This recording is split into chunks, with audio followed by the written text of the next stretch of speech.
Right now on Tech Radio, does AI need a kill switch? Hi, I'm Artemis. I am a computer-generated AI voice, and you're listening to Tech Radio.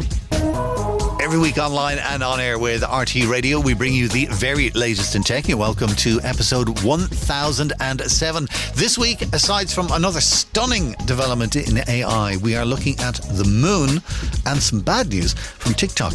We'll also be chatting with Mastercard about the tech side of their operation. A lot of it is done here in Ireland, and I think it will quite surprise you. We'll also be hearing about how they are using the Fasttrack to IT apprenticeship program very successfully to recruit new tech staff. From techcentral.ie, this is Tech Radio with Dusty Rhodes and Niall Kitson. I'm Dusty, your editor-in-chief, and Niall Kitson here with me. Let's start off with TikTok, because not good news from them this week. Not great news from TikTok, internally and externally, really. TikTok, do you know how big their operation is in Ireland? Do you know what? I don't. Go on, tell me. They employ 3,000 people in Ireland. They have a large presence. And who would have thunk it? You know, I mean, given the amount of time that they're here and given what we think of the Facebooks, the Googles, the Microsofts, hey, TikTok are right up there. It turns out two things have happened over the past week. One of which is they're letting an unspecified number of people go from their training and quality team. Roughly, it is estimated 70% of the people that are on the list to go are actually going to be put somewhere else in the company, so that's okay. But that does mean 30% of those affected are going to be let go. TikTok last year had some job announcements about people being let go in Ireland. Now, I think it was only something like 20 jobs or something like that finished, and that was to do with their SME business when that wrapped up. So I suppose to be expected there. But so far we know that globally hundreds of jobs are going in TikTok. That is to say, job roles are going. Of course, people will be redistributed within the company, as we said. So some people will be actually let go. But I mean, that's only part one of the story, and you can put your tinfoil hat on if you like, because during the week it was announced that Europe is instigating a probe into TikTok as part of the Digital Services Act, which you remember is there to protect us as users and to make sure that companies are being responsible in how they present their platforms in terms of moderation, and also in terms of how easy they are to use. So in order to make sure that, hey, I don't want to give this kind of information to TikTok, that's fine. It's up to them to make sure they are in compliance with these with such complaints. And we've got Comisiún na Man here, looking after any and all complaints to do with digital services. So you actually have somewhere to go to, as opposed to having to contact companies directly and be told, well, what we're doing is in line with policy, go home. Well, I think is that the standard procedure, that you would go to the company that you have a problem with and try and get it out with them first. And then if you don't get anywhere, then you go to the Comisiún na Man. I mean, you know the size of these companies. They have nobody to take that call. I know. And then the other thing that I believe is Comisiún na Man here in Ireland will be looking after the complaints for all of Europe, because so many of the tech companies are headquartered here. Any complaints that are made officially will go to Comisiún na Man. And they're sitting there because they are literally sitting there going, this week is when we take over. And because we're going to be looking after everything all across Europe, we have no idea.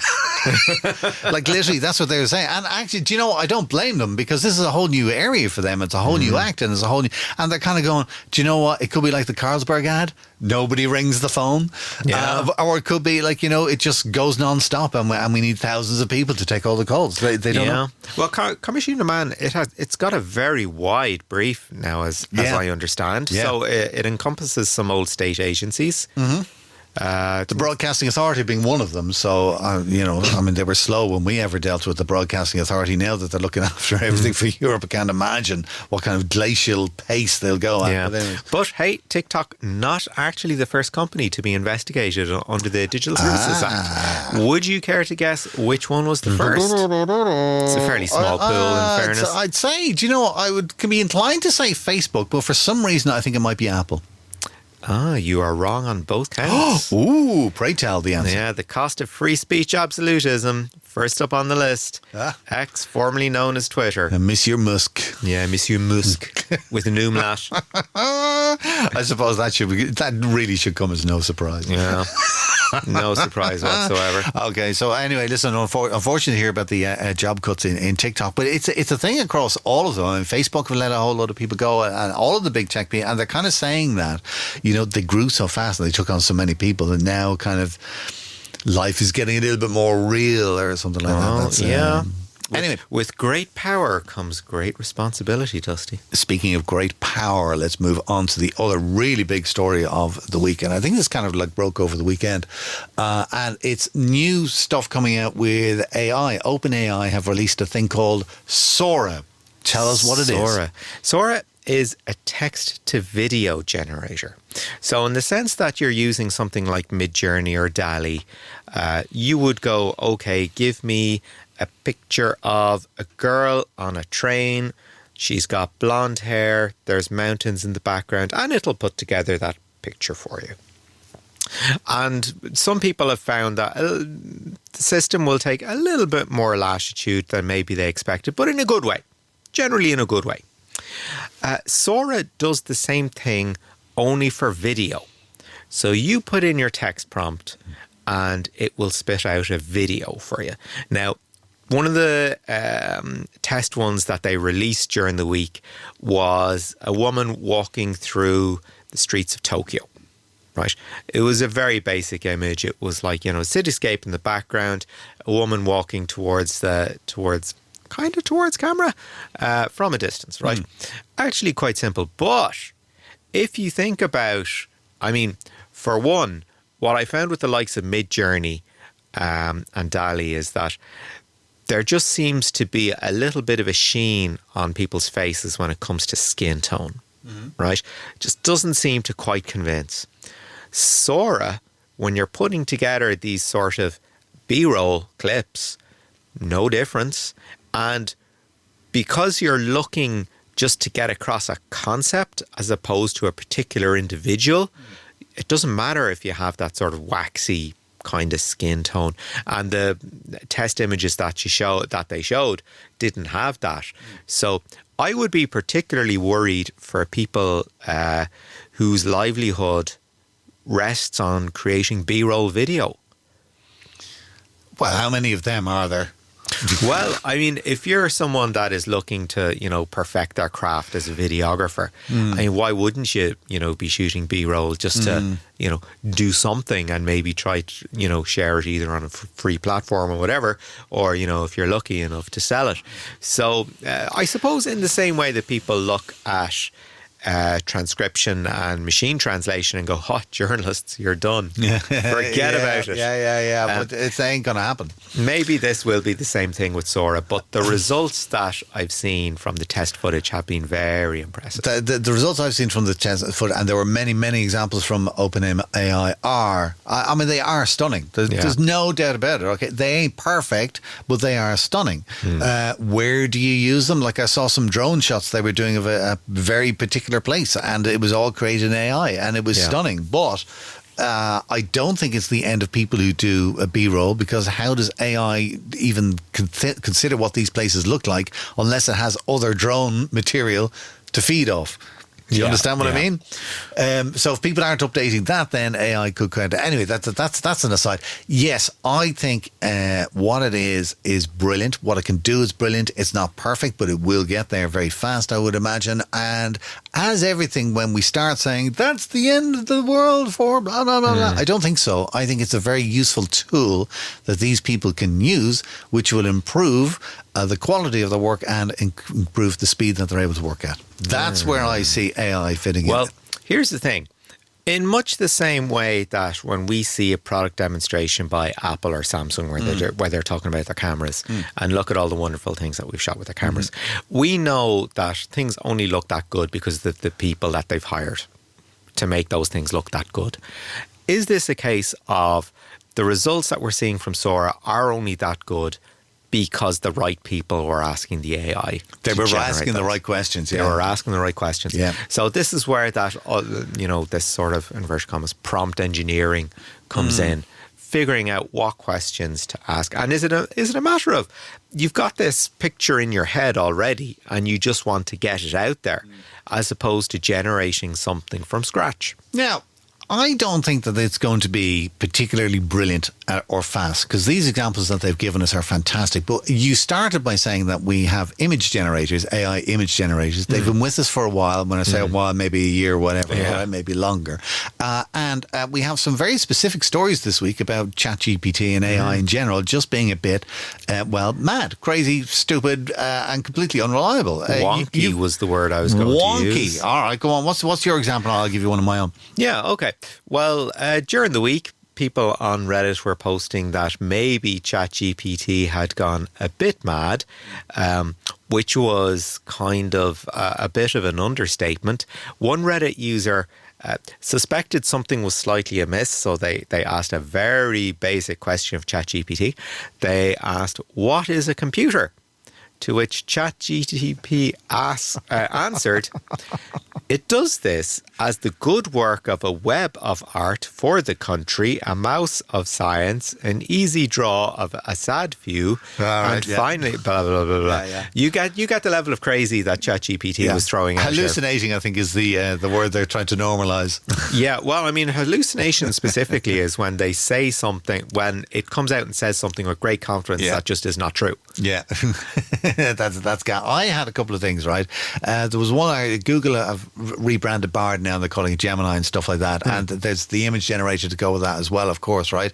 And somebody put in generate a picture of popes for the last 500 years or whatever it was. All right, but they wanted pictures of popes, and the results returned a number of women and native Indians who all allegedly were popes. Right. And it was getting all kinds of things. I had my own thing where I was just so lazy and I had to do a social post so quick, and I just went, make me a thing about blah, blah, blah with these words in it, okay? And I can't remember what the words was, but of was in the middle, all right? And it came back, and the image was very good, all right? And the text was there, but it was missing the word of, which completely threw the context. Yeah. So I said to it, okay, give me the same image back, but include the word of, so the text reads blah, blah, blah, blah. And it came back with a completely different image, all right? And the words got even worse. Oh, wow. And the spelling was just all over the gap. And I'm kind of going, all right, look, kind of, if you can't get basic spelling of words like this, that, these, and those, and of, correct. Okay, let us look at the basics of what ChatGPT was based on. Really badly worded forum posts. Well, there you go. Yeah, exactly. And this is what they're saying on Reddit. Your forum post on Reddit will now be used to train AI. It's like, oh, well. There you go. You had it coming. There's another great story this week with Air Canada. And a lot of companies are doing this. And in some ways, actually, it's quite good, because they are using AI chatbots to talk to people online. And when I initially started using them, they were dumb as ditch water. It was a terrible experience, but they've gotten better and better and better, okay? So in Canada, they have a scheme where if you have to go to a funeral, last minute, unexpected death or whatever, you pay for your flight, but you can make a claim afterwards to say that because it was a funeral, and they will give you some kind of a refund, all right? That apparently, is what one person thought. Right. I've jumped ahead of my story. This person had to go to a funeral, okay, and then asked the ChatGPT, what's the story, blah, blah. And the ChatGPT told him, well, it's very simple. We have this special scheme, and this is what you do. So he went and bought flights for like nearly $1,000 or whatever it was. Right. Went off to the funeral, came back, sent all the paperwork in to get his refund, and then they came back and went, computer says no. Right. All right. And he went, what do you mean? Because I have. Of course, he saved the chat conversation. He said the chat said blah, blah, blah. And they went, well, the chat was wrong. And he goes, well, I don't care. He says, I want my money. Correctly. He says, I went to the Air Canada website and I spoke to, it can either be a human or a chat or whatever. It doesn't matter who I talked to, but the information given to me was this. So you need to, and they went, no. So it all went to court. He took it, fair play to him. And the judge took a look at it, and Air Canada were trying to blame the artificial intelligence for the error. Do you know what that is? That is the what are we? The 20s equivalent of blaming the intern. Well, there you go. And there you go. You've said the word intern again, because that is exactly how I think of AI. It's brilliant and it does some amazing things, but it is still at intern level. Yeah. However, it may get even higher. All right, and it could become, because this story actually came up during the week from the University of Cambridge. You couldn't believe it. They are recommending that we start building into AI some kind of a kill switch. Okay, now for the, the dystopian individual in me, when you said kill switch, I just thought, wait a minute, you can turn AI homicidal with the flick of a switch. You can just completely disregard Asimov's laws. The opposite. We need to kill the... The first thing that came into my mind when I read this story was I kept thinking about Terminator. Yeah, of course. Yeah. All right. Activate Terminator. There you go. All right. So Skynet, was it, just went mad and launched nuclear weapons, and that's where the whole story starts and whatever. And it sounds like they've seen the movie and they're thinking, oh, hang on a minute. Maybe we better do that with the AI now and prevent this happening in reality. Actually, what was the name of the system in War Games? It was Whopper. WOPR. Was it? Yeah. And do you remember the conclusion it came to? No. It was basically nuclear. Sorry, spoiler alert, guys. If you weren't around in the early 80s to see War Games. Right. The solution Whopper came up to when it tried to simulate World War III through playing tic-tac-toe. All right. Using game theory, was that there can be no winners in this game. The only way to win is not to play. Oh, very good. How wise is that? Very good. Now, if you're going to go back on cultural references, right? Hitchhiker's Guide to the Galaxy, they asked the big computer, what is the answer to life, the universe, and everything? And the answer was... 42. No, it was 43. 43. It was 43. Ah, right. Goodness, I've been living a lie all this long. You've always been one short. Always. Well, God, story of my life. Day later and $1 short. But yes, I think that's very funny that they are thinking, because they're thinking like, if AI is going to be looking after nuclear weapons and stuff like that, we need to have something in there that it will. And it's something to do with robotics, isn't it? Yeah, like to this day. Well, there's a kill switch for the internet in the States. Go on. There is, yeah. It's part of the Post and Telegraphs really infrastructure in the States, yeah. Because the idea was that in the event of a national emergency, the state would need just to basically commandeer all the infrastructure to tell people what's going on. And the internet actually comes under that remit. So if President, insert whoever, decided that, oh, wow, okay, we need the internet to tell people about things and let it become the only source of information, that's fine. Or if the internet has been compromised, we need to be able to take it down. There you go. Very interesting. It exists. And you stopped yourself from saying the President Trump II. Oh, jeepers, let's not even. Can you imagine? Let's not even. This is Tech Radio. I'd love to be able to say that in other news this week, because we actually record this on a Thursday afternoon, so it publishes late on a Thursday overnight into a Friday morning, so you've got it on a Friday. So we don't actually know how this story ends, but it is the IM-1, which is due to land on the moon tonight in our time, last night in your time. You see, this is how good a tech show we are. Yeah. All right. We're talking time zones and realities and stuff like that. Yeah. Anyways, it's carrying NASA and private experiments. There's some really interesting private experiments that it's carrying. Columbia Sportswear. Yeah. Yeah. They have an experiment that is going to the moon. Wow. All right. They're using some of their heat technology, which they're building into their garments, to protect one of the hatches on the actual spacecraft itself. Very interesting. Exactly the kind of project that is being promoted in Ireland by the Space Association. Have you got something you're using in Ireland? Does it have an application in space? Might it? Give it a go.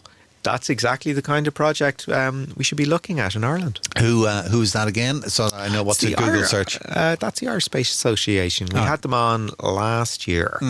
All right, okay. Irish Space Association, look it up. The other thing that the spacecraft is bringing to the moon is an artist called Jeff Knoon, I believe. But what he has done is he has created, as an art project, 125 mini moons. I think that's fantastic to bring Right. mini moons to the actual moon. And each one of these mini moons has got the name of a historical person on it, all right? Right. A number of whom kind of stuck in my head. Amelia Earhart, who's the first woman to cross the Atlantic, I believe, in an aircraft. Grace Kelly, the actress, all right? There's certain connections there. And the other one that really made me smile was David Bowie. There's a star man waiting in the sky. That's very good. Yep. By which, logic, does that mean John Carpenter gets a moon as well, seeing as he directed Starman? Well, maybe. I don't know. I didn't look through the entire list. I think he should. I didn't really look through the entire list, but that's there. So I will be watching. I mean, we were talking about it last week on the show and about the importance of water and how they can use that for living on the moon, for breathing air and for getting back to Earth for fuel and stuff like that. So we keep an eye on it. And Niall will be getting up very early in the morning because he is a lunatic, my friend, listening to the podcast, because he's the type of person who gets up while it's still dark for a start, all right, and then leaves the house to go into the cold, all right, to go to a gym where they punish your body physically, all right, and he does all this before he goes to work. So there will be an update on the website at techcentral.ie. Other news this week, just two other quick stories for you. One being the Samsung. This is why I love Samsung. I love the Samsung. You love the Samsung. Because they announced all these cool AI features for the brand new S24 earlier on in the year. So you've got Circle to Search, which I think is, it's one of the most brilliant pieces of tech that I have seen because it is so simple. So, you see something on your phone? Well, just circle it and we'll look it up. Yeah. How easy could that be? So that is a brilliant new AI feature. And they've also got the translation. Now, I think it's a little slow, but here's the instant translation being that you should be able to have earbuds in your ear and run this AI app on your phone. So if you're speaking to somebody who speaks French or German or Spanish or whatever it is, you will instantly understand. It's like a babelfish. Yeah. All right. Well, back to hitchhikers. Yeah, back to hitchhikers. Yeah. Well, I mean, this is all new Android stuff, so they're just catching up. That's fine. Kind of. It says you with the Google Pixel already and has been doing it for years now. That's it. Yeah, exactly. It for years. But the story that I was going to say was they've brought all this to the S24, and here's why I love Samsung, because they will also be back releasing it, if you like, for the S23. So if you've got last year's phone, you will have this year's AI technology on it coming nice. at the end of March. And I will have it, and I will be testing the transit. Do you know where I'm going to test the translation feature? Where you live? On the bus. On the bus coming into town, all right? Because everybody speaks, they're either speaking Mandarin or Chinese or Portuguese or goodness knows what. And I feel a little left out now because I can't earwig the way I used to be able to in the old days. Well, do you know what? There's a weirdness to that because I actually like hearing different accents, different languages around town. Yeah, I love it. But I just don't know what they're talking about. No. So, they're probably like, what's this weirdo leaning in listening to? Niall, thank you so much for the news. From techcentral.ie, this is the award-nominated Tech Radio from techcentral.ie. We have been saying that 2024 is going to be a great year, and if you look at kind of the AI news that's come out, and Nvidia is just blowing up the stock market because they are just doing so phenomenally well, 2024 could be an amazing year for you as well, because we are running the Tech Excellence Awards at the moment. They're in full swing as we speak. They recognise brilliant minds and groundbreaking advancements that shape the future here in Ireland, and with categories for everything in tech, for the best people in tech, the best company in tech, the best team. I think that you should nominate yourself for an award, okay? Two reasons. Number one is there's no cost to enter, so why not? And then the second thing, as somebody who enters awards and wins some and we lose some, the one thing that I can tell you with all of the awards is it makes you look back on the work that you've done and you go, oh, I did a good job on that. So you just feel good about yourself just by putting in an entry, even if you don't win or whatever, all right? So I highly recommend it. Closing date for entries is just after Easter. There's a full black-on tie ceremony in May, so if you're nominated, you can go and have an important night out and say, look at me and how grand I am. You get full details of the Tech Excellence Awards on our website at techcentral.ie. It's on the front page. Check it out. Do enter. I think you'll enjoy it.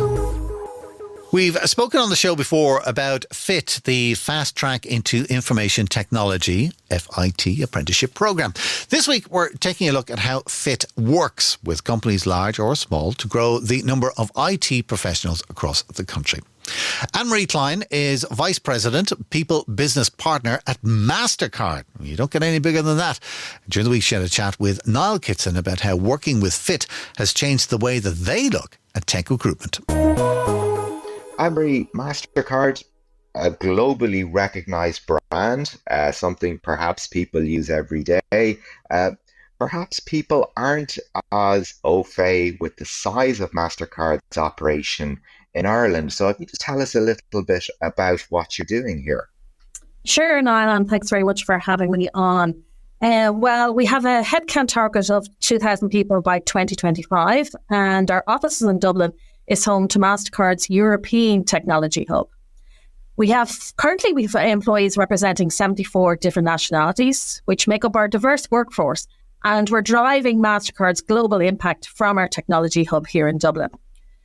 What people might not be aware of, we started our operations here in 2008 with just 36 staff. And believe it or not, I was just one of those 36 staff. So it's been amazing and very exciting to see our operations scale up so substantially in recent years. It's been really, really a journey, and it continues to be very exciting for us. The European Technology Hub was launched because we've got an ongoing commitment to not just Dublin, but to Europe as part of increasing our global footprint to get even closer to our customers. We're dedicated to global projects, which is shaping the future of commerce through deep expertise in areas such as payment security, APIs, emerging technologies such as blockchain and digital assets, AI, and quantum computing. It's important to say that we're not just working on local projects, but we're really working on global projects which are having a global impact across the world. In addition, we're supporting a new wave of startups in disruptive, innovative technologies, and applications are targeted at tackling national and global challenges. And a really good example of this is our work in cybercrime. Okay, so there's an awful lot going on the technical aspect. As you said, this is a technical hub. However, that brings with it a certain kind of, I don't want to say problem, perhaps a challenge that companies face, in that as companies grow and increase the size of their operations and broaden their remit, that changes the nature of the staff perhaps they need to take on. In previous years, Ireland would not have been recognised as a hotbed of technical talent. Have you found that change over the years?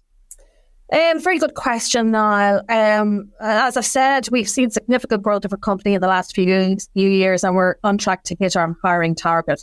But Ireland has a fantastic reputation in its ability to attract and retain top talent. And really that has been our experience here at Mastercard. Not just that, but we've also referred to LinkedIn research. And Dublin has one of the top per capita concentrations of AI engineers in Dublin, as well as a high number of data engineers. Dublin also ranks highly when it comes to security, server and cloud specialists. And it's really been impressive how varied and in-depth tech talent landscape is here. And our experience here at Mastercard really proves that in terms of our growth, the availability of the talent that we have here. Our Tech Hub unites experts from diverse backgrounds and disciplines, from software development to finance, data architecture to cybersecurity and much, much more. And Dublin's tech scene certainly has experts from a wide range of these diverse backgrounds, which has been pretty impressive. So when we're looking at that sort of growth and that great influx of talent, one of the things we often hear in the tech sector is that, the hot job of 18 months' time actually doesn't exist yet. So that brings with it, I imagine, an element of, okay, there is this pipeline coming from the universities and we know what they're going to get. However, those skills that they're coming to us with might not be the skills that we need further down the line. And that, from my perspective anyway, opens up various other pipelines or various other means to enter and contribute to the tech sector in Ireland. Have you found that to be the case? Sure, Noel, and again, another really great point you've raised there, and it's really important for us as a technology hub to collaborate and partner with local colleges and universities, and in particular with FIT as well, which is a new partnership for us in the last 2 years, because that helps us drive our research, our collaboration, and opportunities for students to learn how we as an organisation is advancing financial inclusion through human-centric technology. And the technology is changing all the time. And that's why it's really important for us to be really linked in very closely with the colleges in relation to the programmes that they're delivering.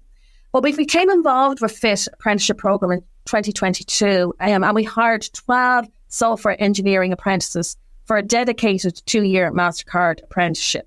It's really exciting for us, but also it's a learning journey for us, because it was the first time that we've done it here at Mastercard. Our goal was to source talent from non-traditional pipelines, not just to achieve our hiring goals, but also to bring in a talent pool with diverse perspectives. We don't want anyone to compromise on their uniqueness to come and join us here at Mastercard.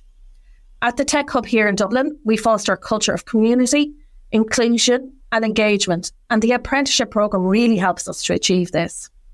Another great example of how we try and take a different approach to hiring is our view on AI engineers. The intersection of technology and non-technical skills will become increasingly important as AI continues to advance. And this kind of comes to the point you were making there, Niall, is around the human skill set is key to ensuring that people behind AI are growing it in an ethical and inclusive way.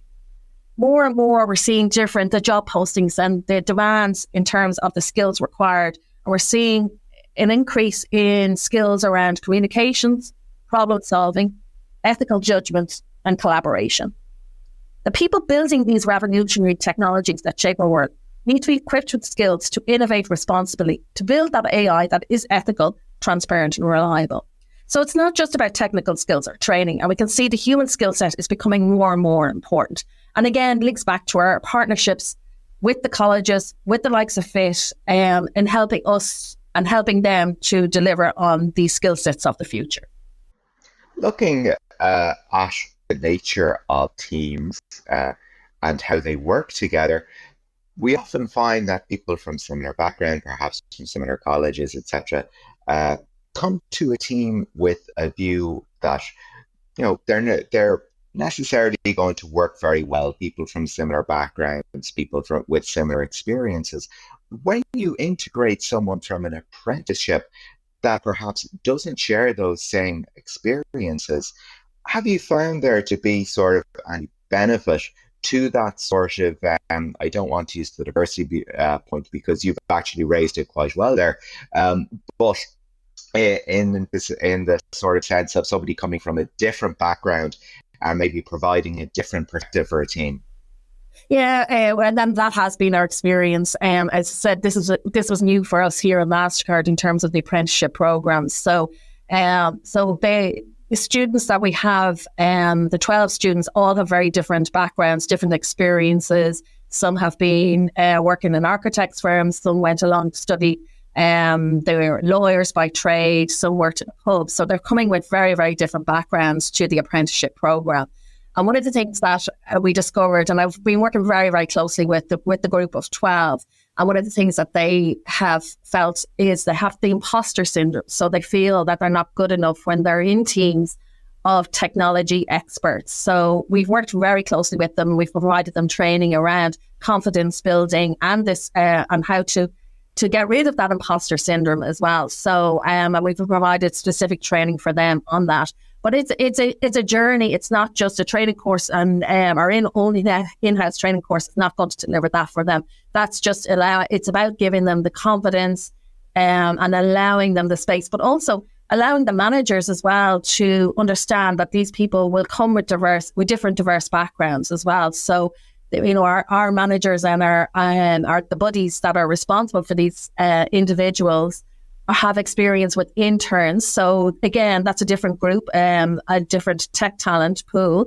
that are coming with not maybe more academic skills, but again, not workplace skills. So they have been used to working with that group. But again, the apprenticeship group is at a different stage. So we also have to provide support to our managers and our buddies in relation to supporting those individuals on the ground. That point of imposter syndrome, I think, is fascinating when you're in something like the tech sector where the skill set does change very rapidly. I'm sure it's a problem that you're finding from the traditional, for want of a better word, talent pipeline as well. So, that sense with the apprenticeships is actually something that occurs across the traditional line as well. Absolutely. I mean, and I only had that conversation with somebody yesterday in terms of, different scenarios that we have ourselves into, even though myself, with many, many, many years of experience, at times can come across and have that imposter syndrome. So it's good to be aware of it. And when you're aware of it, then you can equip yourselves with the skills to get over that. But I think that again comes back to confidence. And I think the longer we are in a career, the more confident we become. So I think it's at a different scale when you're just starting out your career at first hand. But we all have it at different stages and different scenarios we come across in our work life. Yeah, I think it's something, as you said, that it's a very natural part of somebody's career progression. If you don't suffer it at some stage, you're probably not doing something right. Is that part of sort of the traditional journey then, this sort of perhaps building in redundancy at an organizational level, that people do feel secure, that they can make mistakes, that they come up with ideas that maybe just don't work, but that's fine as well? Well, our culture, embraces failure, but what we say is we like to fail fast, so we learn from our failures and move on. So that's really part of our culture at Mastercard, is to embrace those, because we do learn, we pivot, but the important thing is to move fast. And that was Ann-Marie Clyne, Vice President, People Business Partner with Mastercard, chatting with Niall Kitson. This is Tech Radio with Dusty Rhodes and Niall Kitson. That's it for our show this week. Do check out some of the other stories online that we didn't have time to chat about on the podcast today. They include Jeff Bezos making a few more billion by selling a second tranche of Amazon shares in a month. Accenture has opened a generative AI studio in Dublin's Docklands. We tell you about that. The Lockbit ransomware gang suffer a big defeat at the hands of law enforcement. And Apple are getting ready for a record, sit down, $500 million fine from the EU. You'll find all of those stories and more online at techcentral.ie. Of course, we're back again next Friday with a brand new podcast online and on RTE Radio 1 Extra. Do remember, if you can, if you enjoyed the show, to share it with a friend. Just tell them to look up Tech Radio Ireland on Apple, Spotify or YouTube. Until next time, from myself, Dusty Rhodes, and from Niall Kitson, as always, thanks for listening. Have a great weekend. Remember, you can get the latest Irish tech news with hourly updates, daily newsletters, and more at our website, techcentral.ie. Share the knowledge and invite a friend to listen. Search Apple, Spotify, or YouTube for Tech Radio Ireland, or listen with RTE Radio 1 Extra. Tech Radio is produced by dustpod.io for techcentral.ie. From me, Artemis, live long and prosper.